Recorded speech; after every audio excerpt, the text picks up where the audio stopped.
Hello મિત્રો, શેરબજારની વાતોમાં મિત્રો ક્રૂડ તેલમાં $104 આસપાસ ચાલી રહ્યું છે. 100થી નીચું આવે તો બજાર થોડુંક સહેજ વધે, પરંતુ છેલ્લા 2-3 દિવસથી ઘટ્યું છે. 5% જે ઘટાડો થયો $111-12 પછી, એના પછી વધારે ઘટાડો આવતો નથી અને બજારમાં જોવે એવી લેવલ આવતી નથી. જે આલમોસ્ટ ખાડીનો પ્રશ્ન ઊભો છે. યુદ્ધ અત્યારે બંધ છે, પણ પ્રશ્નનો નિવેડો આવ્યો નથી. હવે જો પ્રશ્નનો ઉકેલ આવી જશે, જો અમેરિકાનો પ્રસ્તાવ ઈરાન સંમત થઈ જશે, તો પ્રશ્નનો નિવેડો આવી જશે. પણ નિવેડો આવવો હજી થોડોક મુશ્કેલ લાગી રહ્યો છે. હવે આપણે જે વાત કરવાની છે એની મુદ્દા ઉપર આવો કે મલ્ટીબેગર સ્ટોક અને જે ખૂબ રિટર્ન આપે એવી કંપની આપણે ગોઠવી. હું ખૂબ કોશિશ કરી રહ્યો છું કે સારી કંપની કોઈ એવી આપણને કોઈ સારા સેક્ટરની કંપની મળી જાય. પણ મિત્રો, મલ્ટીબેગર સ્ટોક એટલે ઘણાને પ્રશ્ન થતો હોય છે, કેવી કંપની પકડો તો પૈસા બનાવી આપે. એક તો ખાસ સેક્ટર પસંદ કરવું પડે કે ભાઈ મારે તો પાવર સેક્ટર કે ડિફેન્સ સેક્ટરનો સ્ટોક પસંદ કરવો છે.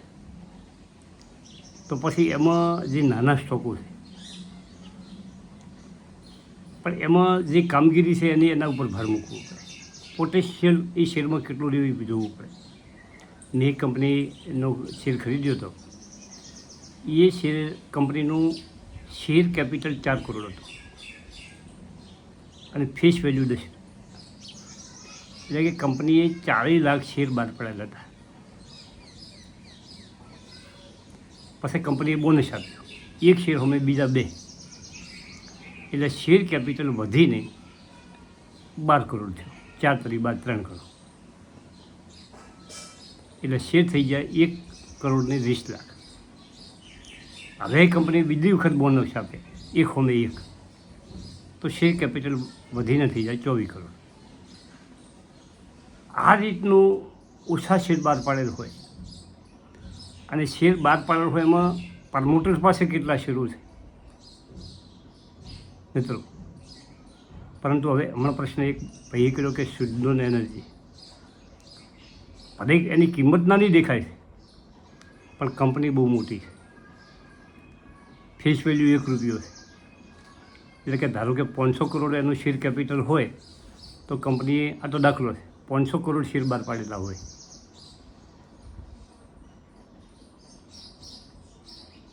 એટલે શેરની સંખ્યા ખૂબ વિશાળ થઈ જાય. હવે અને એનું માર્કેટ કેપ 50,000 કરોડ હોય તો એ શેરને ડબલ થતાં એનું માર્કેટ કેપ 1 લાખ કરોડ થાય. હવે આવડું થતાં એને વાર લાગે. પણ શરૂઆતના તબક્કાની જે કંપની છે, કે ધારો કે એને નાની કંપની હોય, એનો નફો વર્ષે 1 કરોડ થતો હોય, તો એને 2 કરોડ કરતાં વાર ના લાગે. જો એનો નફો 2 કરોડ થાય તો તમારા પૈસા ડબલ થઈ જાય. પછી એનો 5 કરોડ થાય, 10 કરોડ થાય, 20 કરોડ થાય, 25 કરોડે પહોંચતા નફો, વાર્ષિક નફો 25 કરોડે પહોંચતા તમારો શેર 5 ગણો 10 ગણો થઈ જાય. આવી કંપની ગમે એથી પકડવી પડે મિત્રો. મારે APL એપોલોમાં નિયમ આ પોઝિશનથી એ કંપની બિહાર ટ્યુબ તરીકે મેં શેર લીધો ને ત્યારે બિહાર ટ્યુબ હતી અને સ્ટીલની પાઇપો જે આપણે બાંધકામમાં અને અહીંયા વપરાય છે, સ્ટીલની પાઇપ બનાવવાનું કામ કરતી હતી. હવે એ વખતે એ કંપનીનો ભાવ 80 થી 100 રૂપિયા હતો, પણ એનું શેર કેપિટલ માપે હતું. માર્કેટ કેપ, હવે ભાઈ માર્કેટ કેપ કઈ રીતે નક્કી થાય કે આજની તારીખની એ કંપનીની કિંમત, બહાર પાડેલા શેર અને અત્યારનો ભાવ, તાજો ભાવ. ધારો કે એને 1 કરોડ શેર બહાર પાડ્યા છે અને અત્યારે એ ₹10 ઉપર ચાલી રહી છે, તો એનું માર્કેટ કેપ કેટલું થાય? એનું માર્કેટ કેપ 100 કરોડ મિત્રો. બે અને ગુણો એટલે જે સંખ્યા આવે. હવે આવી રીતની કંપની આપણને મળે તો પૈસા બને, તો ખૂબ પૈસા બને, ઝડપી પૈસા બને. હવે આપણે જે APL એપોલો ટ્યુબની જે વાત કરું તો પછી એ કંપની એટલે ગુપ્તા, એના પ્રમોટર ગુપ્તા, વિજય ગુપ્તા કે સંજય ગુપ્તા કરીને હતા. એ માણસની કાબેલિયત એ હતી કે એના સેક્ટરની જે કંપનીઓ હતી, મોદી કંપની, જે ના ચાલતી હોય એવી કંપની, પાઇપનું સ્ટ્રક્ચર બનાવતી હોય એવી કંપનીઓ, એ કંપનીઓને એના આ કંપનીમાં ભરાવતો ગયો. નવી કંપનીઓ એ કંપની ખરીદતો ગયો, જે માંદી કંપનીઓ હતી, અને આ કંપનીની વિશાળ બનાવી દીધી.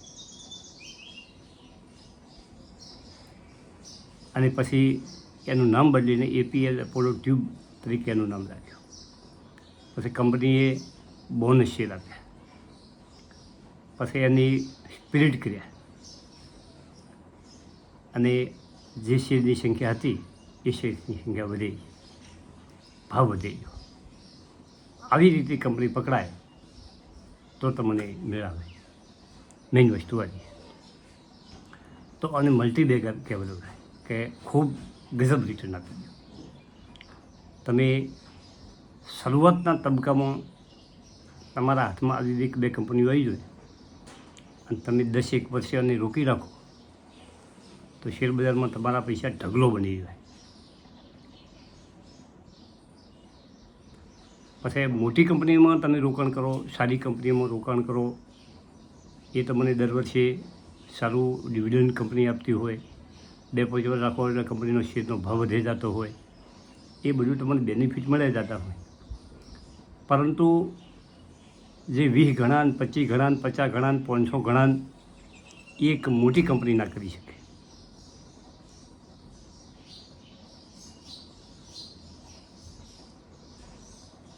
આ બધું આ સમજવા જેવું.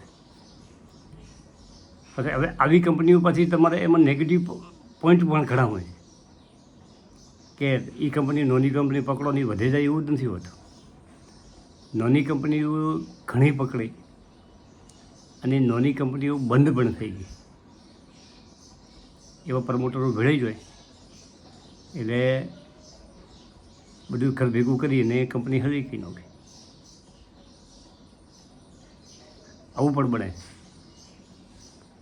એ મેં મારો વિડીયોમાં બનાવ્યો હતો મારો, મેં કીધું હતું કે મારા જે પોર્ટફોલિયોમાં હતો એમાં 5-6 કંપનીઓ 2008માં જે લીધી હતી, આજની તારીખમાં 0 થઈ ગઈ છે.